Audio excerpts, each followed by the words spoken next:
So could you briefly summarize the plot of the film and the character that you play? So I play Nora in the movie Underwater, and the movie starts off with a person that you can really kind of project onto. You know nothing about her, and trauma begins really quite immediately.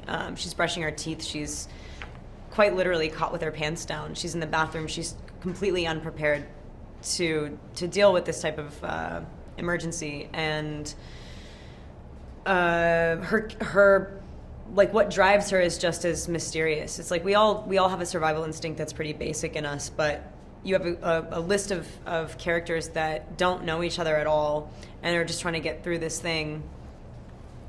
And I would say typically like a protagonist in a film has something to fight for, and this girl kind of learns that exists maybe halfway through the movie, and so you're just very much with her. And it's also a movie about people that take things that don't belong to them and the repercussions of that. And the backdrop being a very sort of mysterious darkness, it provides a kind of existential, hypothetical scenario where you go like, what are the things that you think of right before the last moment? Or who are you in times of like true crisis? And these people kind of figure that out. And what attracted you to the role? Kind of how like roughly drawn everything was initially, and how sort of innately physical it was, and how I knew that the characters needed to be filled up with people, and I trusted the director to cast human beings that would actually be present in the moment. And I thought it was really sick to have like a female protagonist that wasn't against any sort of like moral adversary. There was nothing she was fighting for that like was right.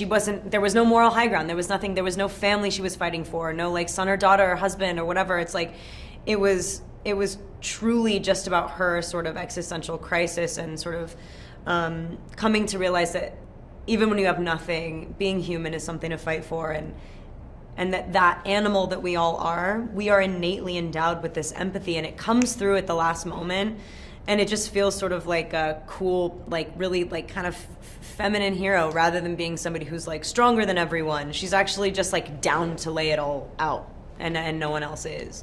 And how similar or different are you from the character you portray? I mean, Nora's definitely like more remote than I am.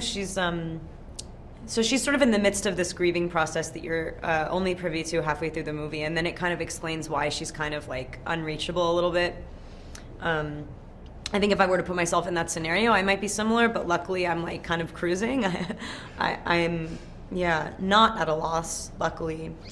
But I think that at the very core of all of the people in this movie, like, I think everyone would have stepped up and been like, yo, you actually deserve to make it out of here. You have more to lose. Like, that's just, I think there is a certain sort of like weighing of value in everyone's sort of scenarios that I think when it comes down to it, people kind of do choose the greater good scenario. Yeah. And can you tell us what the experience of making the film was like for you, in particular having to work in the wetsuits? I wish we made this movie in wetsuits. That'd be great. The suits that weighed basically our own body weight made it really hard to make the movie, not in a good way, like not in a way that was like, yeah, it felt really real, you know, like we didn't have to fake it. You could really see the tumult on our faces, you know, we were struggling. The beads of sweat were real. We were trying to like basically just survive this movie. But at the same time, I don't think, like, we all got really close because of it. I know that William couldn't have made this movie without sort of that type of struggle, because he would have needed an extra, like, $100 million to make the movie. So I think the sort of, like, the revolutionary aspect of doing a dry for wet movie and having a sort of really fresh, new, young filmmaker accomplish that is exciting. But we definitely had to go through it in order to achieve that. Hey, don't close out, stay with me because I have a really cool movie fact. Did you know the Hollywood star who played the most leading roles in feature films was John Wayne, who appeared in 153 movies? Now, you don't always have to have the leading roles to make records, as the star with the most screen credits is John Carradine, who had been in over 230 movies. Now, do you like my shirt? Get one for yourself in a link in the description.